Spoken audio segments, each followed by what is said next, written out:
Assalamu alaikum and welcome to the Mad Mamluks. I'm Mahin and I'm joined by my co-host today, Shaykh, Amr Saeed, and Sim.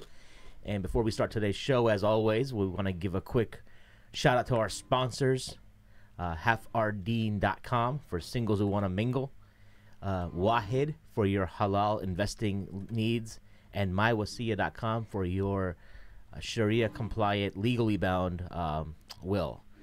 Our guest today is our very first guest from Africa, Ismail Kamdar, who is a student of knowledge, a productivity guru, a freelancer, and an author.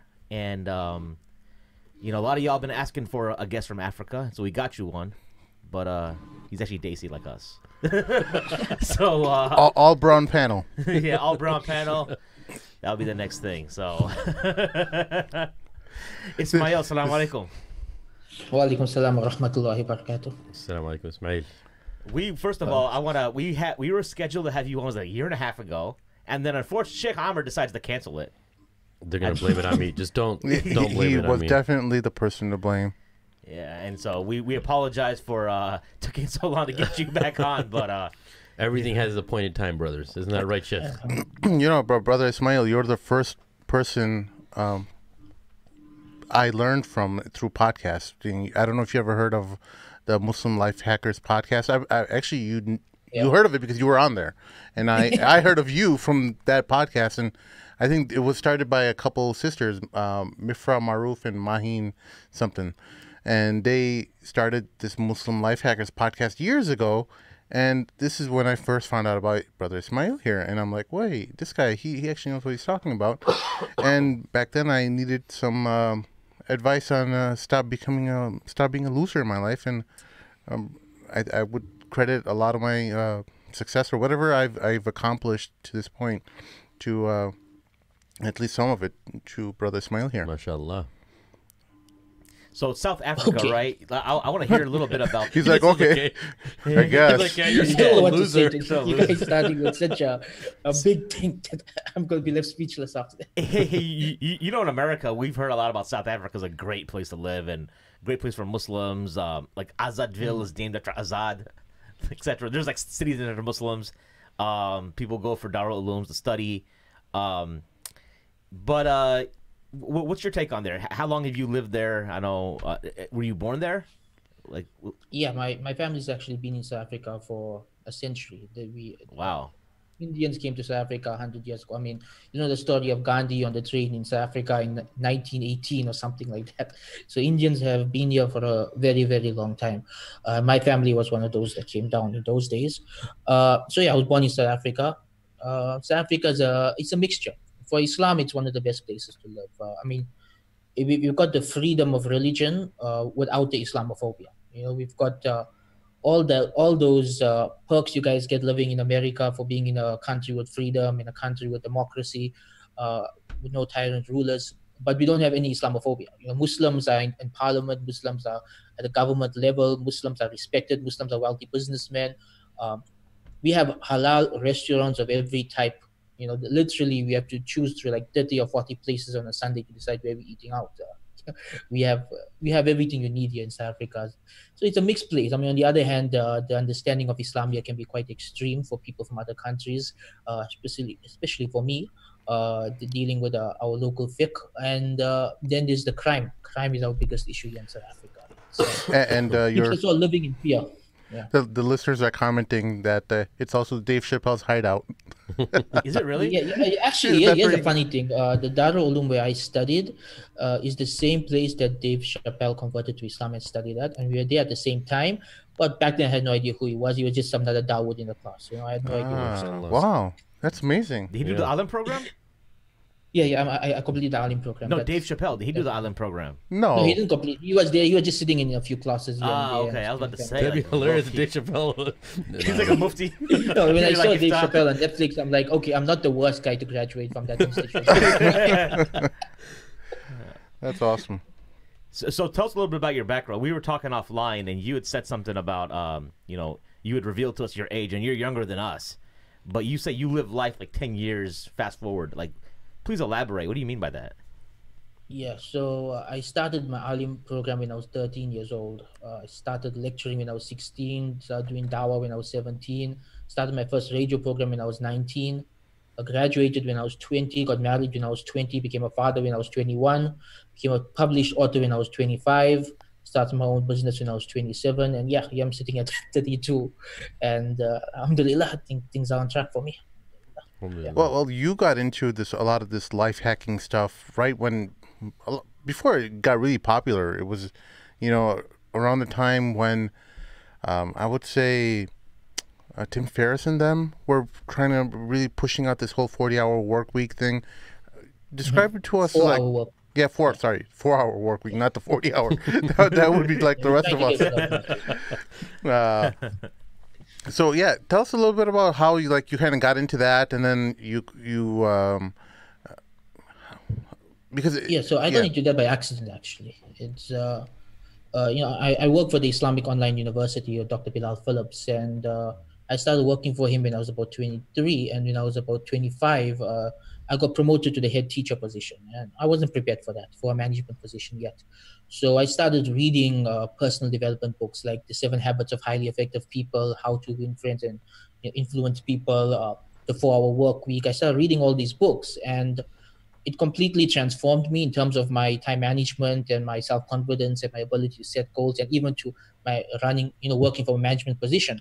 But then I found people coming to me and asking me, about these topics, and they were asking me, about an Islamic perspective, like where can I get a book by a Muslim author on time management? Where can I get a book by a Muslim author on self-confidence? They wanted to learn about these topics, but they wanted a Muslim perspective. So that's when the light bulb went off, and I started writing my books and started my blog on this topic. So it was actually by accident. I had no clue this field even existed. It was just out of necessity. I needed to learn some management skills and some people skills for my new job. And, it opened up a whole new door for me. So a lot of people I've read these books. I actually read 7 Habits when I was like 21, and I have no habits. It's like 17 years ago now. And I've read 4-Hour Work, but like it's one thing to read a book. Like I read Dale Carnegie stuff or Napoleon Hill stuff, right? When in my early 20s, I haven't implemented any of it. So there still has to be some kind of action. You can read a book, and I'm like, the challenge for me is and I'm sure a lot of people is like, how do you implement what? Because sometimes you get a lot of. When you read so much, sometimes what happens is you get all these. You have analysis paralysis, where you're like, now I'm confused. I don't know what to do. Yeah, it's like I think you're just reading for information and start. Yeah, I was about to say, this information addiction. That's what people have these days. You just consume. It's like the guys who go for Islamic conferences. They go for every Islamic conference, and you still get back home. We still rotters at the end of the day. Nothing's changed. We're just taking it in and showing our face, but we don't have any plans for changing. I'll give you one tip what I do, right? When I read a book, I like to write a summary of the book after I've read it for myself. Just write a summary of what I've learned from that book and how I can apply it to my life. I generally find when I write that summary down, I internalize it and it becomes a part of me. But if you just read a book, close it, put it in the shelf, start the next book, by the time you finish the second book, you may be forgotten the first book already, right? So, writing a summary is one way to go about it. Like what I did recently, I read a book on one of the topics I'm studying at the moment, and I've been practicing. For everything I read in that book, I've been practicing it. So I'd read for half an hour, practice for half an hour, read for half an hour, practice for half an hour. So that way, by the time I'm done with the book, it becomes a part of me. It's not something I'm going to forget. These are two of the main things. There's another piece of advice I think which is really important. What I try to do is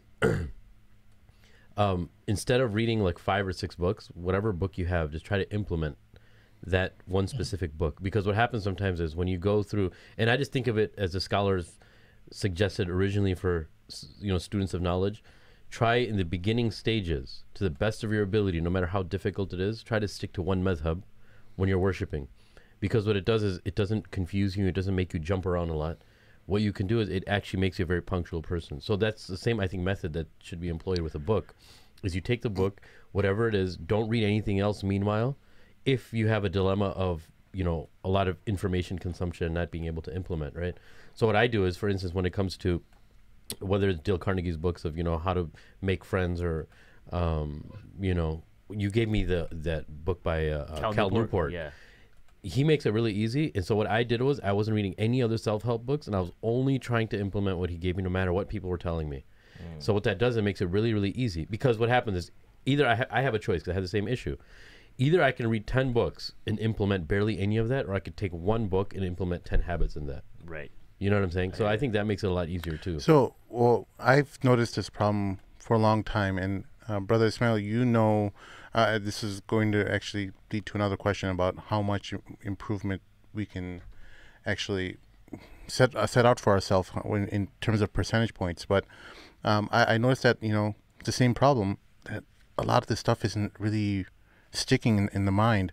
And what I realized is that first I'm just trying to go through the book real fast, and I'm not letting the book kind of digest and cook in your brain. So if you read a paragraph, you have to relate it back to personal experiences where certain situations that an author might be talking about, how it would relate to you, and how what kind of difference it would make in your life or whatever, you know. So that way, when you have a more personal connection with some of the ideas, about whatever ideas, whether it's self-help or even you're reading religious material, if you can imagine yourself and make a personal connection towards that material, I think that would make it stick in your mind for much more longer. I don't know how you feel about that, Brother Ismail. Yeah, actually, I do something very similar. Like when I'm reading, I will repeat the paragraph out loud to myself in my own words, you know, and then I'll link it to an example from my life, especially when it comes to something that's deep or heavy to understand from just reading it. So I may actually do that a couple of times until I understand the point. And sometimes I actually find myself trying to memorize a paragraph if it's something that's that profound that I want to remember the exact words. But yeah, you have to engage with a book. You can't just read a book. So I have different styles of reading. So if it's a topic I've studied before, I'm going to speed read it. I'm going to read through it as quickly as possible. If it's something new, I'm going to take my time. I'm going to use a pencil. I'm going to take down notes. I'm going to summarize. I'm going to say it out loud. And if it falls somewhere in between, I may alternate between speed reading and reading slowly depending on the chapter. But you can't engage every book on the same level. You have to look at, you know, what do you want to get out of that book? I think that's the first thing. Before you open any book, you have to ask yourself, what do I want to get out of this book? And then you have to approach it from that perspective. Yeah, and I think you put your finger on the button, man. The book, if it resonates with you, then you're going to implement what's there, right? Yeah. And I always thought of self-help books, whether it's Stephen Covey or whoever it was, as a springboard for me to understand the Quran better. And this is what I mean by that. The only one who can give you your scenarios in life and make it very, very deep to you is Allah subhanahu wa ta'ala, right? And just look at the one example, and then we can move on to another topic, is that Allah subhanahu wa ta'ala tells the human being of his very nature in the Quran, that when Allah subhanahu wa ta'ala gives the human being such difficulty, he goes to Allah subhanahu wa ta'ala muniban, right? As if there's nothing else in this world. Oh Allah, take this away from me and I'll be the best Muslim. Oh Allah, take this away from me and I'll do this. Oh Allah, I wronged myself. وَإِذَا خَوَّلَهُ نِعْمَةً, and Allah gives that person a ni'mah, meaning alleviates him of that pain, نَسِيَ مَا كَانَ يَدْعُو إِلَيْهِ, right? The human being forgets all those du'as that he used to do. So what's Allah subhanahu wa ta'ala doing? How's this related to self-help? He's giving us scenarios that every single human went through, so it grabs his attention and he realizes his creator, and now that connection is made with the creator.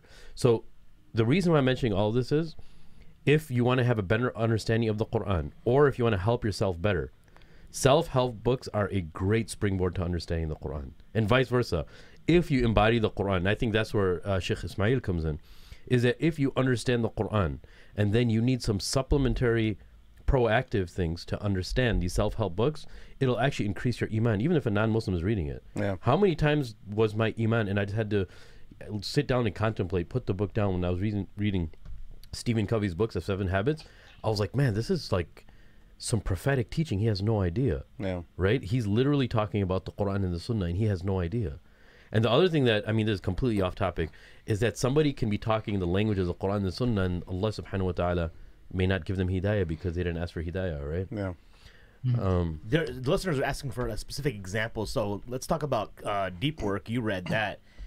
Can you give an example of how you implemented some of that? Because you read that like last July. I remember we were one of the most profound things I learned from that book is quarantining yourself. The concept of i'tikaf, kind of. So what did you like? How do you do that? How do you practically do that? As someone with a full-time job, podcast, 3 kids, How do you do that? Very good. So I have a second period free in my classroom, right? Okay. I have second period free in school. I turn off my laptop, I put my phone away, and I'm in the dark, and I just start thinking. Whenever I think of something interesting, I just write it down. I don't let any outside. I sometimes even used to cover up my windows so nobody thinks anyone's inside of the room, and it's pitch dark inside of the room, right? And I just sit and I think and I contemplate, and I think of other ways and ideas to do things. Believe it or not, one of the coolest ideas that I think that we have as human beings, we don't utilize as ideas, is before we go to sleep when we're tossing and turning, and when we're in the morning in the shower. Oh my God! Some of the best ideas happen. But we don't write it down. Oh, I do. I started doing that because I started forgetting so many wonderful ideas I had right before going to sleep that I ended up. Yeah, I write them down too. Yeah. You have I'm to, falling you asleep, have to I have my utilize phone those next to me and ideas, I'm man. taking And out ideas. when you're taking a shower too, they say that men, when they're taking a shower, the most thing they think about is economic issues, right? They're thinking of monetary issues. You're up in the morning, you're getting ready for work, and your brain just starts going 100 miles an hour thinking of all these ideas, and you have to utilize those. So we actually, Allah subhanahu wa ta'ala gives us those windows, but we don't think anything of it, right? And those are actually a favor from Allah. So for me, locking myself in a room for 40 minutes where no one's going to disturb me, turn off all my devices, and just think, and that, I think that's And very effective. people with long commutes as well. If you have like one of those commutes where you can kind of just go on autopilot and turn your brain off, and just think. And some people just do it. They put headphones in their ears so nobody disturbs them. Man, you know what's one of the things that the listeners know I listen to music, and I'm not hating on music. I'm just saying that when you're filling your ears with music, you're turning your mind off to a lot of potential creativity that you could be allowing your mind to interact with. And sometimes I would even say turn off podcasts and just have some silence where you're kind of just but don't turn off the Mad Mamelukes. All podcasts except for the Mad Mamelukes. Okay. But I get you though. I get you, man. Because sometimes when you're listening to other people's music, what happens is not only is it a distraction, it's a type of drug, but it's also someone else's ideas and someone else's thoughts, right? Yeah. You want your own thoughts. You're not letting the maturation process of your own thoughts, take place. Brother Ismail, what kind of books would you recommend? I mean, you've been through every book. I mean, just imagine you having to give your kid 2 or 3 books, self-help books or productivity books that you would recommend. What are 3 books? And you don't have to necessarily go with the Islamic books. Let's just talk about in general, whatever books you would have to, if you want to recommend some, which ones would they be? Yeah. Well, I'm homeschooling my kids. The book I'm currently teaching them is The 7 Habits of Highly Effective People, but the kids version, and using the adult version as a supplementary. So the kids version is called 7 Habits of Happy Kids. It brings it down to their level through stories and things. But yeah, the 7 Habits of Highly Effective People is number 1. Every single person who I've recommended that book to came back to me and thanked me for it. They literally, even if it was months later, email me and say, "Thank you for recommending that book. It changed my life." That book's very profound. You mentioned earlier about how the author, it seems to be mentioning Islamic topics, but I think one of the reasons for that is the author is a very religious Christian guy. And I think a lot of that biblical wisdom it's very similar to the Islamic wisdom since they come from the same source. But that's book number 1. How old are your kids, by the way? Number 2. Sorry, how old are your kids? My eldest is 11. My youngest is 8. I have 4 kids. They're all a year apart each. So what age range would you recommend that book to? 7 Habits of Highly Effective Kids. The kids one for that age group is fine. Right? Okay. And they have another one for 13 onwards called Teenagers. 7 Habits of Highly Effective Teenagers. Okay, so my daughter is 5 right now. They have for now. each age level. They have a different book. Do you think 5 is too young for that book? No, not really, because it's in story form. So okay, I'm getting that today. You're basically telling them stories and deriving the lessons from the story. Stop by Half Price Books on the way home. Yeah, man. Inshallah. I'll go with you. Let's do it. Okay. So that's book number 1. Honestly, if I had to choose a second book, it's hard for me to choose because it depends on I always look at the individual. Each individual's needs are different. If it's somebody who wants to go into modern forms of business, I would say the 4-hour work week. That really helped. I mean, my entire Islamic self-help website is based on that book. Really? I've taken whatever. Yeah, the whole thing. I literally spend less than 4 hours a week running Islamic self-help, and it's a source of revenue for me. Seems like something you need. It's building up. Inshallah, one day it'll reach that level. Inshallah, but then whatever I read in that book, I've taken it and applied it, and created an online business that takes less than 4 hours a week to run. Holy cow. So yeah, Subhanallah. it's really profound when you put it into when you implement it. I think most people don't get down to implementing it. That's the problem. It's a very big book, so people get put off halfway through, or they forget it by the time they're done with it. But Hey, if you with implement it, everything, you want to have it bad enough. If you want it bad enough, you're going to be the same thing with everything, like losing weight and things. My thing is that diet or whatever you're trying to do to lose weight, it's not working because you don't want it bad enough. And same thing with self-help and improving your life. You got to set a goal for yourself, and you got to figure out, like, hey, I need to achieve this goal, and the means by which I'm going to achieve this goal is through smarter people like Tim Ferriss and so on, right? Ismail Kamdar. And everyone else, definitely.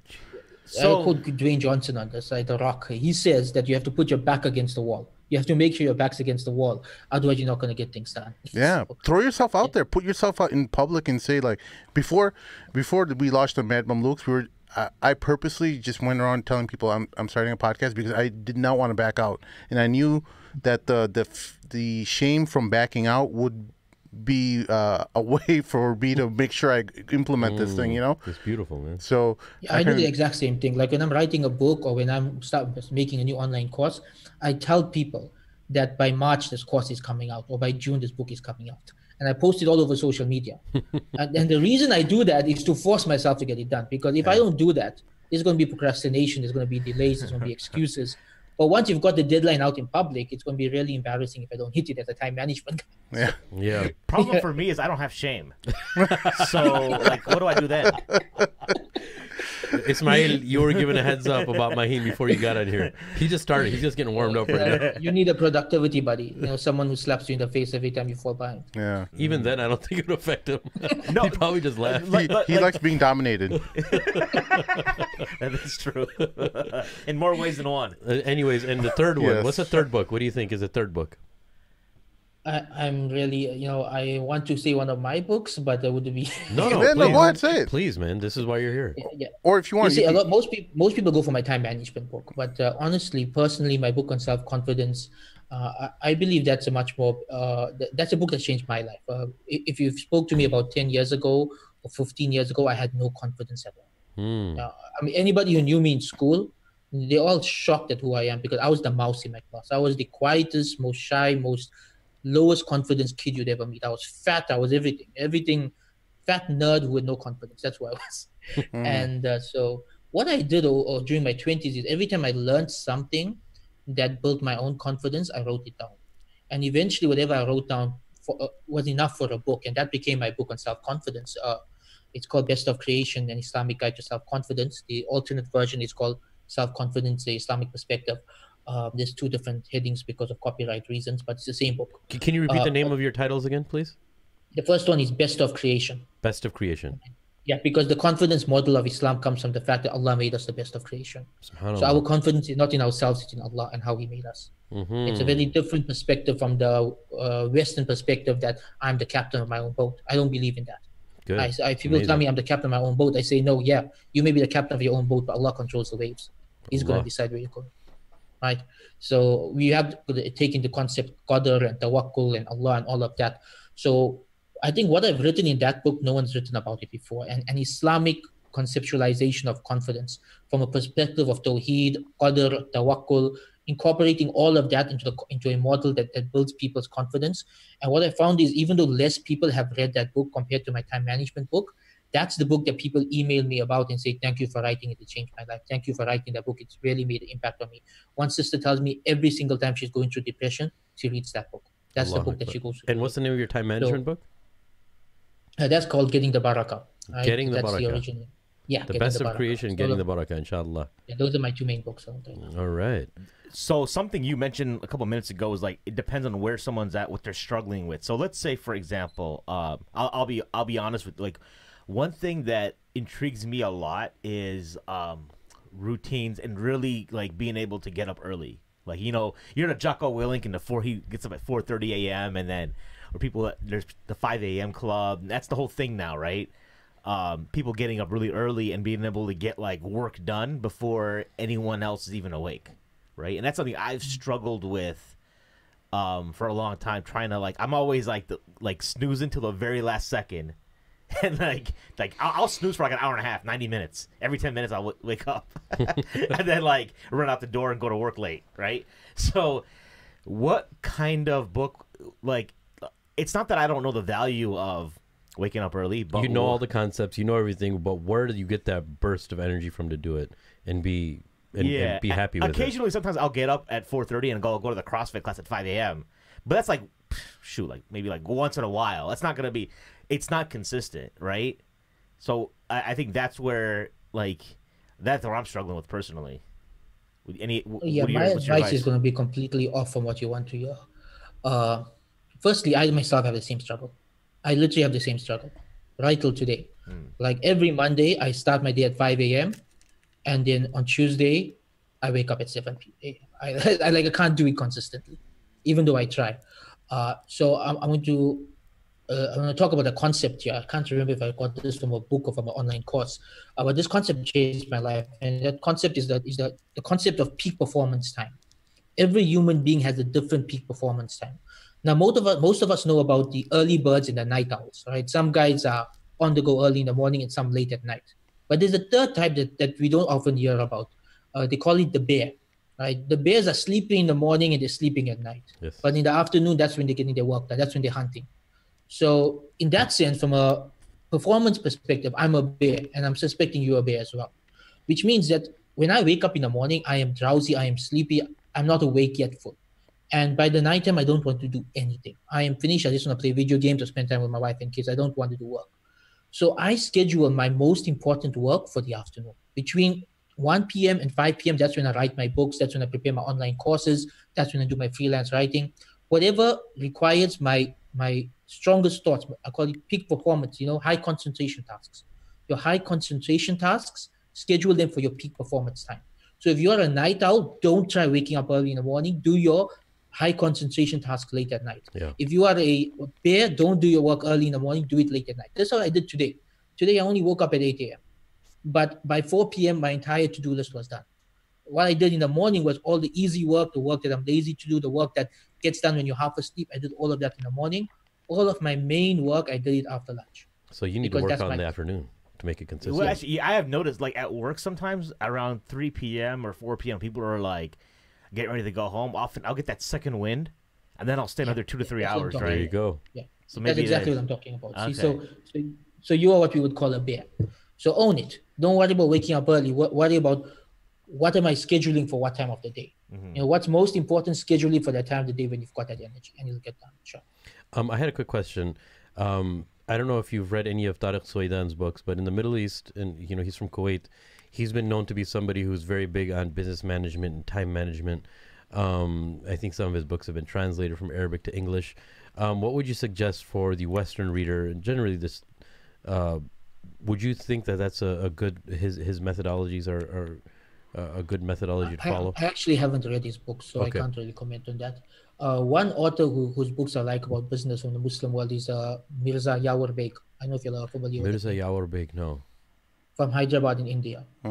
So he's a Alim who's running a really good leadership training business. I mean, he's trained by Microsoft and staff and things like that in leadership. It's really doing well, and his business books are profound. He's got a book called The Business of Family Business, Hiring Winners, Leadership Lessons from the Life of Rasulullah Sallallahu Alaihi Wasallam. Really, really good books on personal development and leadership and business, all from an Islamic perspective. So I found his books to be like probably the best I've read in this field by a Muslim author. Beautiful. It's a shame he's not that well known because he doesn't like social media. He's an elderly guy. He doesn't like social media. He feels there's too much involved. So he stays off social media, and his books spread because of how good they are, even though he's not actively promoting them. Well, one of the listeners is asking, how do you figure out your best performance time? Just monitor yourself for a few days. See which time of the day you get the energy spike. Yeah. Right? I mean, if you're one of those guys who can't sleep at night and you're full of energy when it's bedtime, you're probably a night owl, right? And if you're one of those guys, when, as Maheen said, when everyone else is getting ready to go home, he gets a second wind. That means he's an afternoon guy, right? But I mean, some people naturally, they up at 4 a.m. and they want to go. For me, to be up at 4 a.m., I need 5 alarm clocks, a cup of coffee, and someone to splash water in my face. Yeah. I can do it when I need to do it, but it's not natural for me. You get burnt out if you keep doing it. Yeah, that's why even when I have workshops and lectures, I tend to schedule them for the afternoon. I purposely schedule them for the afternoon because I know that's when I'm going to give people my best. I'm not going to be able to give them my best if I do it in the morning. Yeah. And I think in essence, what we're discussing here is optimizing the human being, right? And I think a big element to that is education. What I like from some of your clips I saw online, and even just the title of your book, Homeschooling 101, I am in the situation, I'll just use my own personal experience with my children, is I want to start homeschooling them. We already homeschool our oldest child before, but we learn a different approach. My sister, she runs a homeschooling thing in the East Coast, an initiative. And one concept that we have, there's a few, I think, stigmas that go with it, but even as far as the education goes, people believe that you have to make it in blocks like you do in school when they go to a public school or private school. So I thought of an idea. I ran it by some people. They thought it was decent, but they weren't a specialist like you were. So if you can critique this idea, one subject to be studied for 2 or 3 months, right? And obviously you're supplementing with other things. For instance, my brother-in-law, he teaches their kids, like he reads a hadith to them between Maghrib and Isha every day, and that's considered their Arabic study, their Islamic study, and Islamic history. And that's how they write it off as, because that's what they're learning. So their entire day is a type of education. When they're doing archery in the daytime, that's their PE, their physical education, or they're doing martial arts or horseback riding, that's considered. So everything throughout the day is some way linked to their education, and they make a subject out of it. But they have one core subject, or I was thinking that you have one core subject. So if it's science, you have science. You're going to study science for 2 months and then move to another subject in another 2 months. You don't have to finish your book either, right? Even in school, we never finish a book cover to cover. It's very rare. So it's a very loose sense of education, but your whole life becomes education. There's actually no summer break, but you can take 2-3 weeks at a time off whenever people are off. But there's no summer break, so you're doing this year round. And even when you travel, and this is what my sister and her children did, is when they traveled to Turkey, Morocco, Egypt, they studied Morocco, for instance, for a month, and they went and traveled. So even as high schoolers, they traveled abroad as high school. So it was travel for education type thing. What do you think of the concept in homeschooling? Because this is what I'm thinking for my children next year, is studying one subject at a time for 2 months. So if my daughter studying science, my son is also going to be studying science, but they're only going to study one book at a time, but they're going to go year round. Look, there's no one way to homeschool a child. Yeah. And personally, I consider myself a bit of a mad scientist when it comes to education, in that I'm always experimenting and trying out new methods. So I would say go for it and try it out. I do this with my kids. Every year I come up with a new style of teaching, a new book, a new topic, a new subject altogether. And I just go with it, go try it out. Sometimes it works, sometimes it doesn't, because I'm a firm believer that the school system is obsolete. The school system we have, which was developed for the industrial era, it has no place in the information era. It's a complete waste of time. The subjects are a waste of time. The order, the amount of years you have to do. Why does a child need 13 years of school? It's wasting a large part of a person's time. I myself dropped out when I was 13, finished the rest from home in 2 years, and then did an online degree, and I'm doing fine in life. I didn't need to sit in school for 13 years. And so I would say whatever seems interesting to you, give it a try. One of my friends, about a year ago, he told me he's taking his kids overseas. They're going to world school. So I asked him, what's world schooling? He said they're going to live in different countries for 3 months each and just experience life in those countries. Oh, that's awesome. And that's going to be the kids' education. I thought about that. And he's been doing it ever since. Yeah. He's been doing it ever since now. He's literally moving to his 6th country now in a row. But someone can, let's say the mind that's been used to public school system and 8 subjects a day, 8 hours a day in confinement of classrooms and artificial light, that mindset may say, well, where are they going to get in math? Where are they going to get in science if they're just traveling all the time? They're just on one giant vacation, sir. What would you say to them? They're just chilling. You're teaching them just to travel all their life, and they don't know how to make money now. Yeah, the first thing I'll say, if you're going to be homeschooling your kids, you have to literally don't care at all what people think. Yes. Because no matter how you do it, people are going to be upset with the fact that your kids are not in school, and the fact that your kids are not in school is it's in a way reflection on them. Like you're saying, what I'm doing is not good. They're putting my kids in school. That's the thought that's going to go through their head. So they become defensive, and they start looking for ways to attack what you do. So that's why whenever I talk to some of the homeschooling, one of the first things I do to deflect the thought is I say every child's different, every family is different, but this is what works best for my family. Yeah. So when I started off like that, the people don't go into that defensive mode that you attacking their choice to send their child to school. But you can't care what people think. Really, you can't care what people think. No matter how well you stick to the school style, they will still find something to criticize. And sticking to the school style is going to completely lose the purpose of homeschooling in the first place. Because the whole point of homeschooling is to try something different, try something new, to find something better, something more efficient. Maths is something that when a child wants to learn it, he can learn 6 years of maths in 1 year because he wants to learn it. He needs to know it. Business, most of the successful business people in the world today, the leaders in the business world today, are people who either dropped out of high school, dropped out of university, things like that. I mean, Elon Musk himself is homeschooling his kids. He doesn't care. He doesn't see any benefit in the school system. All of these people, if you look at them, from Bill Gates to Steve Jobs, none of them see school as the way forward. Yeah. And we need to have that same perspective, because we caught up in this idea that unless I go to school and go to university and get a degree, I'm going to be homeless and I'm going to be poor and I'm not going to be successful in life. And that's all nonsense. That's really nonsense. There are people out there with degrees who can't find jobs. There are people out there who haven't finished school, who are multimillionaires. There's no one way to success. Each person's path is different. That's why one of the things I teach my kids at home, I've taught them financial management, I've taught them entrepreneurship, I've taught them business skills, I've taught them time management. Even if they don't do any school subjects, I'm 100% sure they can make something with their lives with those skills. Because schools don't teach those things. And are you willing to share those templates and stuff with people of how you do things? Or is it just you just do it however you want it? Or do you write it down? Or do you make it very official, like a document type thing, and make a portfolio out of it? Or is it, you're like, all right, this month we're going to do this and we're going to complete it up until here. You finish it, then you move on to something else? Or is it just all kind of together and you just test them with their life skills by asking them questions and ask them to do things? Yeah, okay. One thing I'm actually, this is the area where I get a lot of trouble for saying this. I don't believe in the exam and testing system at all. Cool. Because what I've seen with school is kids memorize everything the day before the exam and they forget it the next day. They store it in their temporary memory. Yeah. For me, the real exam is when you go out there and live your life, are you actually living by this knowledge or not? Is it having any effect in your life? That's the real learning. Because in psychology, learning is defined as a permanent change in behavior. When someone says they learn to read or they learn to walk, it permanently changes their behavior.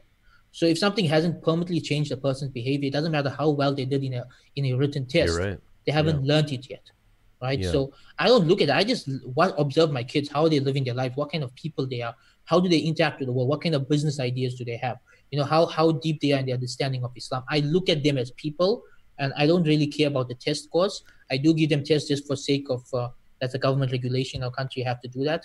But I don't really focus too much on that. But, you asked about my notes and stuff, where I keep them. Somebody asked me about this a few months ago. They asked if I can put it together and sell it online or something. And I said, the problem is my style of teaching is just, it's a state of flow. I don't, like how I came for this interview without anything prepared. I teach my kids in the same way. Like, we just sit down and ask my kids, so what you guys want to learn about today? One kid will say, let's learn about the Mongols. Okay, so we start talking about the Mongols. We watch some YouTube videos on the Mongols. We'll open up a book on the topic, read something online about the topic, discuss it together. Then one of the other kids will say, but I want to know something about Mars. So we see what pictures have been taken of Mars by the rovers, and what's the latest they learned about it. And it just flows like that from topic to topic. Yesterday, we started off talking about time management, and we ended up watching videos on the marshmallow test, and that led to watching videos on the Stanford experiment, and then talking about psychology ethics, and it just went into I'm thinking that 1 hour my kids learn more than most kids learn in a week, because we're learning in a state of flow. What you're doing is you're playing your kids like an instrument of interest. You're because that they're going to be learning things based on what they're interested in. If they're losing focus on what you're talking about, they're not gonna retain it. So you're playing you're playing their interest like an instrument. You're like, okay, well, as their mind is navigating a different area that they're interested in, you're pulling more stuff out to teach them, right? And I think there's a direct correlation between the retention of knowledge and how much you're interested in it, right? And basically, I teach my kids like how we adults learn. I mean, think about yourself, right? When you learn something, you're only learning things you're interested in. Yes. As an adult, that's the only thing Yeah. you're gonna do. So why do we treat kids differently? Why do we think that every single child has to have the exact same knowledge of history and science? They don't. They need to learn things that's going to be beneficial to that individual's life. Yeah. So their education needs to be unique to them. And what about the stigma of people saying that, oh, they won't know how to interact with people in society. They're going to be socially awkward. They're going to, Look, social awkwardness is it's a matter of your natural personality. There are kids who go to school and are socially awkward, and there are kids who are homeschooled and are not socially awkward. It has nothing to do with whether you're homeschooled or not. It's a matter of your natural personality. I'm sure even in school you met many kids who were introverted and shy and to themselves, right? I think what they also mean by that, the second part, sorry to cut you off. The second part to that is that when they're homeschooled, they're not exposed to what everyone else in the world is exposed to, so you don't even know about it, you know how to deal with it. For instance, when some of my students ask me about certain musicians or rappers I don't know, they're like, oh my God, you don't know? So for me, I don't care, but for children, they're going to like, oh my God, I'm not being accepted. And they get even more, quote unquote, weird, as people say. So I know what you're saying as far as the natural fitra. Some people have a certain fitra where they're introvert, extroverted, right? And I don't think there's anything wrong with being introverted. I think it's a great thing. I'm an introvert myself, and I own that. Yeah, no, it's great, and that balance shouldn't be disturbed. I think that trait should be taken from the person, and you should work with that, right? But the person is getting back to our main point, is prevented from knowing information about the world. This is the stigma that everyone else around them has way passed and surpassed, right? Mm-hmm. Yeah, I think that's more to do with the parenting style than the homeschooling. I agree. Yeah. Because like my kids that in the area where we live in a complex where they're hanging out with their neighbors all the time. Yeah. And their neighbors go to school, and so they have social interaction every day. It's a normal part of their lives. On the other hand, when I was in the Darul Uloom doing our Alim course, there was a boy in my class who was homeschooled by a very, very conservative Molana type father. And this kid was so sheltered from the world that he only realized he had hit puberty 2 years after he had hit puberty, because nobody taught him about any of that. It was just not talked about. So he had to go make qada of 2 years worth of salahs and catch up with all of that because his parents failed him in that regard. His parents failed him in that regard. It's a parenting thing. It's how you raise your kids. So whenever someone tells me, your kids are not going to socialize, I tell them, talk to my kids, hang out with them, spend some time with them. And can that be supplemented? Anybody who's done so cannot say that, because my kids, alhamdulillah, they're more sociable than me. I mean, I'm an introvert. I come from a family of a lot of introverts. Most of my kids are introverts, but they're more sociable than I am. They spend more time talking to other people than I do. I spend most of my time in this office writing books and reading books. My kids are more often hanging out than talking to people. Well, can't that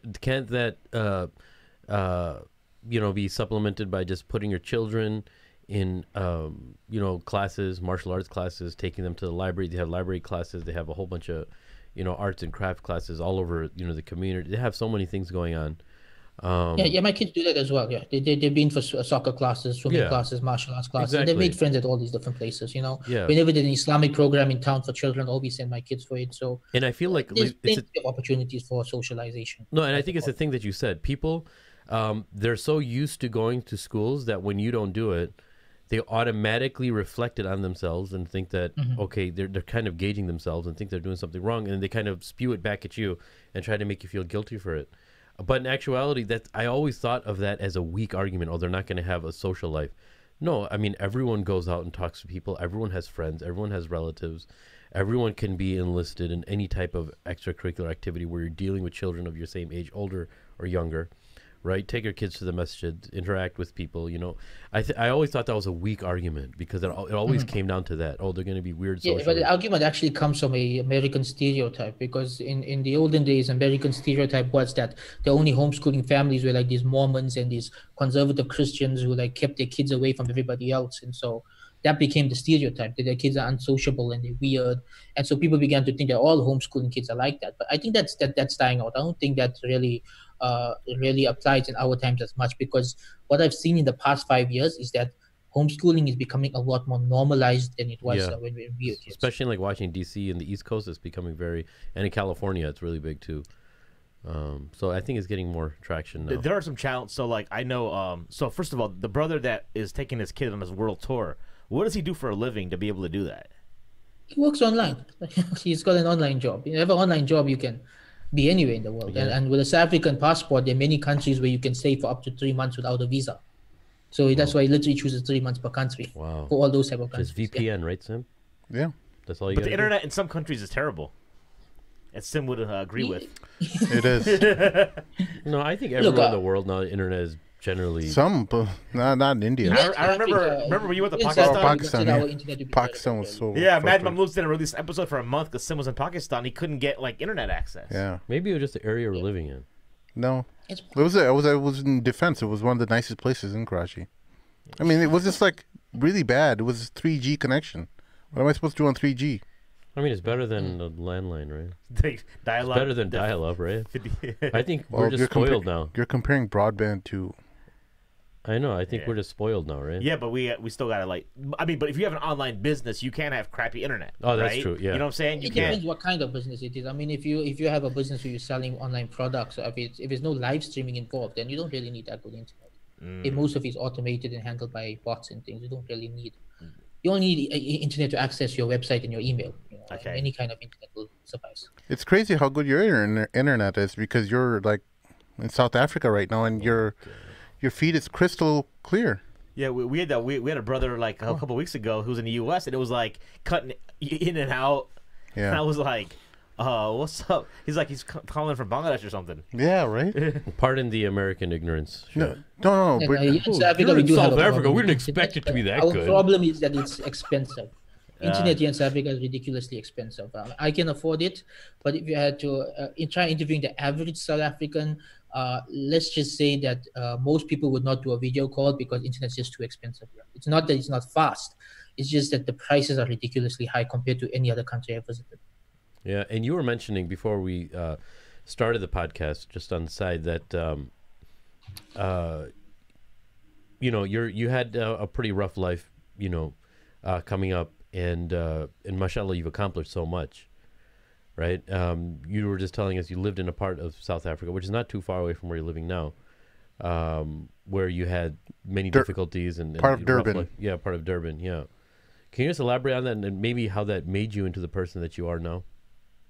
Yeah, so every superhero origin story starts with the father getting shot by criminals, and the child learning that with great power comes great responsibility. So that's my story as well. When I was 8 years old, we got a call that my dad's shop had been robbed, and he was the only one who was shot. We rushed to the hospital. When you got there, we learned that he had passed away. And I was 8 years old. I was the eldest of four kids. My mother was 27. My father was 29. So this was like.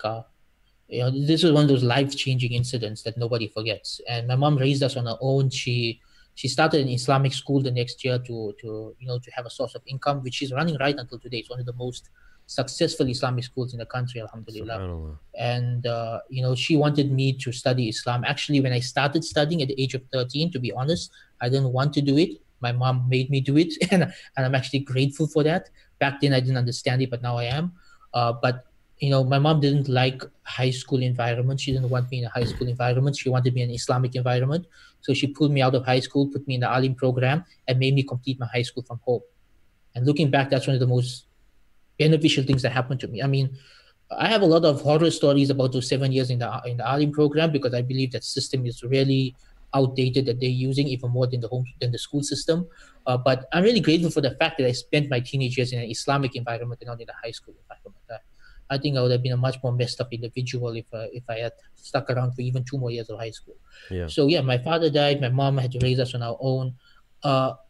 In terms of my personal life, one of the things that got me into a lot of trouble and which I still feel the effects of right until today is I graduated from a Deobandi Darul Uloom. When I first graduated, I went through a very hardcore Salafi phase, right? And during that phase, I got fired from my job, boycotted by the community, kicked out of masjids, ostracized by the community.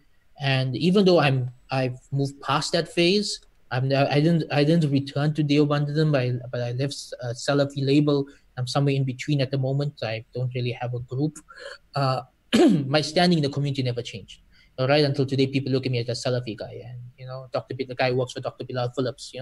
So I don't have much friends where I live. I'm like alone, and so I think that I didn't realize it back then, but I'm living in a community that's 99% Hanafi. And me as a young kid, when I was 20 years old, I went out there and started telling people not to follow madhabs and things like that. I just really cut myself off from the community. It was my own fault. That's that zeal you have at that age where you think something's right and you're trying to share it with the world. When you get older, more sense gets knocked into you. But that really, really hit me very bad. I still feel the effects of that right until today. So yeah, my life's been through ups and downs. So that's really interesting. I mean, you started madrasa when you were 13. You finished when you're 20, and you graduate. I've never heard of that. Like somebody graduate from institute and then they flip to another another ideology. Yeah, I've seen that happen. It's not idea. I have a couple of other friends who had the exact same story. Yeah. Like because I thought you would phase. It's a type of rebellion too. Yeah, I thought you would want to be more tied to that school of thought, and you would want to defend them even more harder because that's your alma mater, and you're gonna be, Can you tell us why do you think that happened? I have my own theory on that, a few theories, but there's a number of reasons, but the number one reason being I wasn't satisfied with what I was taught and the way we were taught it, because the Darul Uloom I went to, I don't know if you guys heard of the Majlis of South Africa. Yes. Have you guys heard of them? Yeah. I have not. Have you seen the type of Islam that they propose? Is that like Mufti Ibrahim Desai? No. Yeah, that guy. Oh, really? That's the Majlis? Askimam.com. Yeah, those type of guys. Okay, yeah. So my teachers were they like friends. Like they would hand us the Majlis papers and tell us to learn these things. So there was a school of thought we were raised on. Like for example, wearing the thobe and the topi, that Indian cap was wajib for the rest of your life. It has a wajib. You're not allowed to use table and chairs. You must sit on the floor. You're not allowed to use a high pan toilet. You must use the Muslim toilet. That's what they called it, the low pan toilet. It was a really, really hardcore Islam that we were being taught, and I couldn't wrap my brain around it. I just could not wrap my brain around it, and so I found in the Salafis a more moderate understanding of Islam compared to what I was being taught, and so I drifted over to their side. But then there too, I met more hardcore guys from Saudi who had the same mindset and the same. And I got moved away from them. But that's your human experience, right? Yeah, but funny. But one thing that I think the elders of the community have to learn, because I think all of us went through that in some way or another, maybe not at the level that you have, but I think especially youth, man, youth deserve more than second chances. And if somebody does something in their youth, that's a type of junoon, right? It's a type of madness that you can't explain when you're a part of. You think it's the best thing for you, but when you look at it in retrospect, you're like, man, that was disastrous. That was just the worst party in the world, right? And I think that communities have to mature to the level of, if somebody does something between the age of 15 and like 20, 21, maybe even 22, they can be a completely different person by their 25. There can be 180 degree. And that shouldn't stigmatize the individual because of what they did in those years. There has to be, I know that's the reason why the Western world calls it adolescence, and we could talk about that phase or whatever, that phrase later, but I don't think that people should tarnish the reputation of a young man because of that phase. And I think that's very unjust. Well, people, that's what they do. They take a label from you from 10 years ago and they still apply it. Yeah. How many of our friends label me as someone who I was when I was 18, 19? Yeah. To this day. Yeah, I know. I'm close to 40 now. Yeah, I know. It's horrible. Yeah. And I think that's very unjust, and it's sending a very bad message to the future and to the people, the people who are doing the labeling, the elders sometimes, not always. There's a lot of distrust that occurs. Dude, I'm not even the same person that I was from 5 years ago, or even 3 years ago. Dude, I'm changing on a yearly basis, man. I'm telling you. Everything is like, I'm having to reread books because I'm understanding things from different perspectives, and things are maturing more in my mind than they have before, because there's just so many different Not only that, there's one idea that you can be intrigued by for a year and it changes everything in your life. and then you're like, I shouldn't take it so seriously, and you drop it, and then you just become something else. Yeah. That's the human experience, right? I think that when people like so here it comes, guys. When I used to roll with the Salafi cats back in the day, right? I remember one of the things that turned me off as I was phasing out of it, when I'd go back, I was like, you guys haven't progressed beyond talking about Sayyid Qutb. That's the only thing they're talking. They know Usul al-Thalatha and the refutation of Sayyid Qutb. And it's like, I'm like, you go back I bet I could go back today and they still be talking about that, like 15 years later. And sometimes people who are like hardline, they're like, and you know, we've gone through these phases of like growth. They're like, oh, you're just confused. Yeah. That's people telling me. Like, a lot of my Salafi friends, I'm still friends with, they're like, Maheen, you're just confused. You're really still Salafi. You know, those people, I don't know, Ustad Kamdar, did you ever read Nietzsche? Friedrich Nietzsche, philosopher? Anyway. No, I don't think so. No. He talks about a classification of people called the last men. And these are the people who have, like, no ambition or drive to improve the world beyond themselves. They're only satisfied with whatever their emotional desires are or temporary cravings with life, and they never progress beyond that in improving society or the world at large, or you know, developing anything beyond themselves. And that's what those people remind me of. These are people who just have found some purpose in life within themselves, some kind of scarecrow or some kind of straw man that they want everyone to be worried about, and that's it. And that's their purpose in life. That's what they get up for every morning. Yeah, like one of my friends who's still Salafi. The thing that pushed me out from Salafism was dealing with this guy, because every time I met him, all he talks about is how deviant the Ash'aris are, and that's 90% of the ummah. Yeah, but right until today, once a week, he'll send me a WhatsApp message with some video of some guy in Saudi Arabia talking about why the Ash'aris are deviants. But he still does that every week. Ustad Kamdar, now you said that person drove you away from Salafism, but you know there's a lot of much more nuanced brothers I've met since then. You know, since those days where you know, me and Maheen were involved in that, and I feel like you can't use the worst among a group to discredit their effort. You know, the worst example of, there's so many horrible examples from the Deobandis, from the Islamic movement, from the Hanafis, and so on, and from the Malikiya. From the he's pointing at Maheen because Maheen's Maliki, I'm Hanafi, so he just goes gestures like this guy right up there.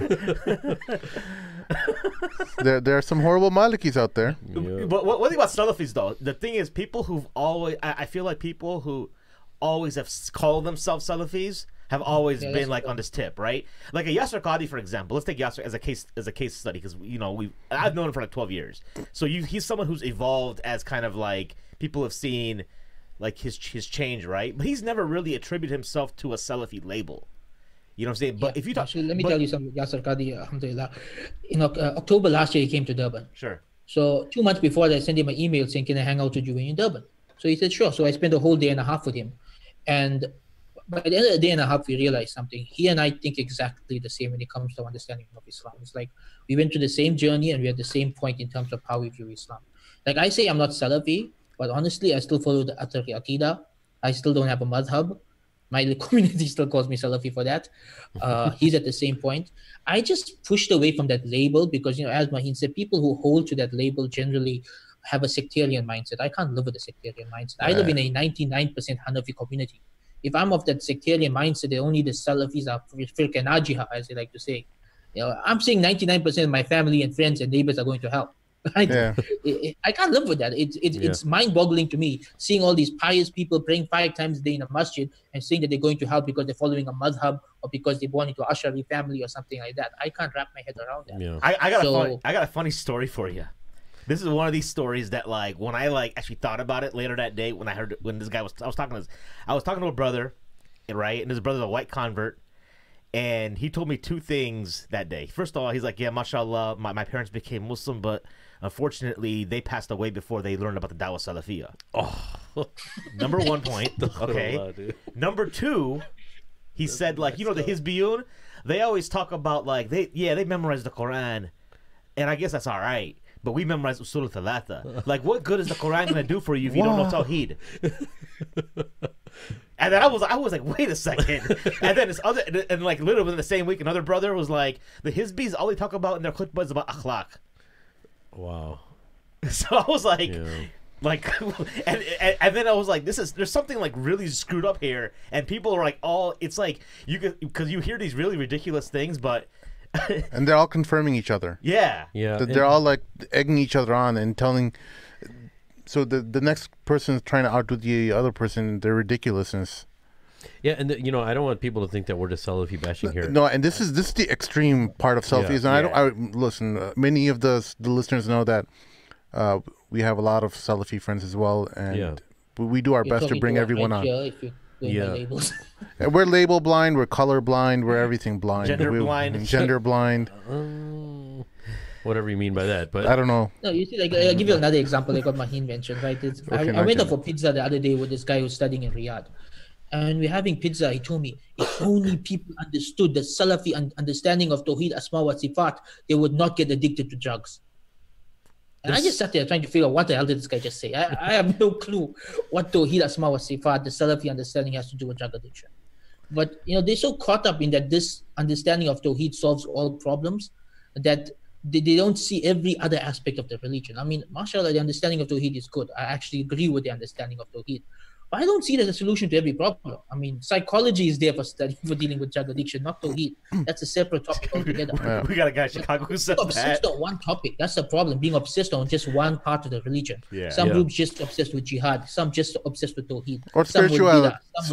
Some with spirituality, And that's the thing about, I think if you take everything, the best from each one of these groups and try to implement whatever you can into your life, just as a general axiom, take the good, leave what you don't feel is applicable to your life, Abdul Hakim Murad and Sheikh Hamza Makbul both were in Durban recently. I went for their lectures. I attended their lectures. I benefited from their lectures. I don't see labels when a Sheikh comes to Durban. I don't care whether he's Sufi, Maliki, Hanafi, Salafi. I will go for all their lectures. Beautiful. And when I go in, I make a dua before anything. Say, oh Allah, let me take the good and let me recognize the mistakes and allow me only to benefit from that which they're saying, which is true. I make this dua before attending anybody's lectures. And so I don't have a problem reading a book by an author from any of these backgrounds or attending a lecture by a teacher from any of these backgrounds. I treat all the teachers with respect. I have teachers who are Shafi, teachers who are Salafi, teachers who are Hanafi, and I treat each of them with respect. But I personally cannot put a label on myself because I just can't see myself fitting into any of these boxes. I'm the same way with you. That's if a lot of people ask me what I am, whether I'm a Maliki, I'm a Hanafi, I can't put myself into a category. I feel like sometimes I want to say I take the madhab of ease, but I don't want people to think that I take any old hadith, that is the weirdest opinion. I like to take the easy method from the four school of thoughts. You don't want people to think you're a picker and liberal for that. I do pick and choose, but within the four, the most known. Well, what's halal and not haram? Obviously. Yes. So you can't say that. No, but see, a lot of times people, and I just want to. I know I said this before on the podcast, but someone in the Sharia who's a non-specialist, I should say, someone who's a non-specialist in the Sharia, the original understanding, the maxim is that the layperson or a person who's not a specialist actually doesn't possess a madhab.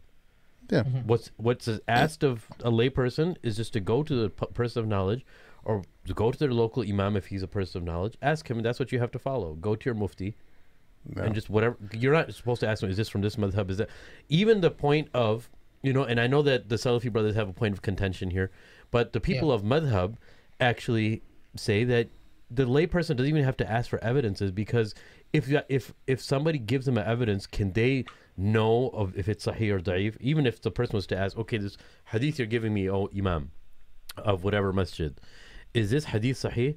And he can just say yes or no. Does that person actually know how to gauge if it's right or wrong? He's not a jurist. He doesn't know that. He's not a muhaddith. He doesn't know that. So the original, what you're actually talking about is a pure heart of Islam, is that you actually don't have a madhab, and there's nothing wrong with that. Yeah. What you're supposed to do is ask somebody of knowledge, and you follow. That's it. When people from Baghdad came to Medina, They just used to do what Imam Malik was doing. They didn't say, I'm Hanafi, I'm the student of Imam Hanifa. Yes, some of them maybe did that because they were actually jurists. But even out of respect for Imam Malik and being in Medina, they would just do whatever the Malikis were doing. Imam Malik was doing. You understand what I'm saying? So, speaking of Malikis, did you get to meet Shaykh Hamza Maqbool? I didn't get to meet him personally. I attended the lectures, but there were a lot of people there, and so I didn't get to spend time with him personally. Did he crack some jokes? He's a pretty funny guy when he's giving talks too. He's a habitual line stepper. I don't know if you know what that means, but he does. Sometimes he'll go into the gray zone very casually and just like smack around a few people. Yes, and come back. Oh, I have some great stories about him. I even attended a wedding that he didn't want to give a talk to talk at. And they came and they said, can you please give a talk? He's like, no, I really don't feel like it. So let's just say he got a nice source of revenge on them when he was on the stage. But I'm not going to talk about that. He actually told me that he doesn't like sometimes when people invite him to give speeches. Yeah. He's not always thrilled about doing it. Yeah. So he's like, so at my daughter's Akika, my last kid, Akika, he gave a speech about zina. And people were like, he's giving it because like he was talking about like, mashallah, you have a new baby and it's part of our responsibility, and raising the child starts young, and so when your kids are growing up and they're committing zina, that's because you didn't do your job for 18 years, right? Don't expect the Maulvi Saab to fix it. And so all my friends remember, like some guys never heard, like why is the guy talking about zina at Akika? I'm like, hey, I mean he tied it in, but Shaykh Ismail. So as we wrap things up, how are you recommending people to approach their Ramadan? Let's just say that we are now 2 weeks or so away, 2.5 weeks away from the start of Ramadan. No, 3 weeks. Yeah. 3 weeks, and we're a little bit late to the preparation game. Okay, I'm talking about myself. I didn't do anything. All right, I admit it. What should I start doing to get ready for the blessed month? Well, I'd say firstly, make a list of 3 goals, 3 things you want to accomplish this month of Ramadan. Like a few years ago, I made it a goal that this Ramadan, I want to get into the habit of reciting Quran every day for the rest of my life. And Alhamdulillah, I made that goal and I set it, and right till today, I'm sticking to it, even though that was many years ago. So the point there was that the goals you set for Ramadan mustn't be limited to Ramadan. It should be something that continues after. And like some guys will say something like, for the whole of Ramadan, I'm not going to smoke, something like that. And as soon as Eid day comes, they have a whole packet of cigarettes, right? So that defeats the purpose. So your goals for Ramadan, set a goal that's going to have a permanent impact on your life. It doesn't have to be something big. Even if it's 10 minutes of Quran every day for the rest of your life, even if it's 2 rakats of Qiyamul Layl every day for the rest of your life, but try to change a habit. Try to either bring in a good habit that you don't have yet, or get rid of a bad habit that you already have. And so I say limit it to 3, because I find if people are trying to change more than 3 things at one time, they're not going to change anything. They're going to give up by the 7th week of Ramadan. If you have 2 or 3 things, maybe you'll get at least 1 done, right? But if you have 4 or 5, you're not going to get anything done, right? So just find 2 or 3 things you want to change and write it down on paper that this Ramadan, I'm going to give up, whatever it is. I'm going to give this up, or this Ramadan, I'm making this a habit. So you make this list, and then you make your daily plan. So every day you hold yourself accountable for whether I met that goal or not. And what you do, you don't make it a 30-day plan, you make it a 90-day plan. Not just for Ramadan, but the 2 months after Ramadan as well. So that by the time you're done with that plan, this is now your habit, right? Your habit has now changed. What happens with many of us is, on Eid day, we just go crazy. Whatever we didn't do in Ramadan, we do it on Eid day or the day after. It's like Shaitan is back, Alhamdulillah, and we party with Shaitan, right? That's how most of us go. But we need to just lock onto the Ramadan mindset for another 60 days, and maybe that becomes a habit. That becomes a permanent change to our behavior, right? The second thing, I want people to start engaging the Quran more intellectually. So take time this Ramadan either to study tafsir with a teacher, or read a tafsir book, or at the very minimum, I don't normally recommend this to most people, but at the very minimum, read a translation of the Quran. Again, if you're reading a translation of the Quran, understand you're not a faqih, you're not an aqidah teacher. Anything you don't understand, ask it to your local shaykh. Don't go and make up your own interpretation. But the general meaning of the Quran, anybody can get from reading a translation. The first time I did that, I was about 14 or 15 years old. I read the entire Yusuf Ali translation in one Ramadan. it changed my life just reading, even though that translation had a lot of mistakes. But just for many of us, we have no idea what the message of the Quran is yet. It's just this book we read for barakah. So at least once read one juz of the Quran every day with translation. Just do that for one Ramadan in your life and you'll see the difference. If you've already done that, you've passed that stage, then a tafsir book or a tafsir lecture series. And nowadays in Ramadan, every day on YouTube, many different shuyukh are posting daily tafsirs. Pick one and stick to him for the entire month and watch his tafsir videos every night of Ramadan.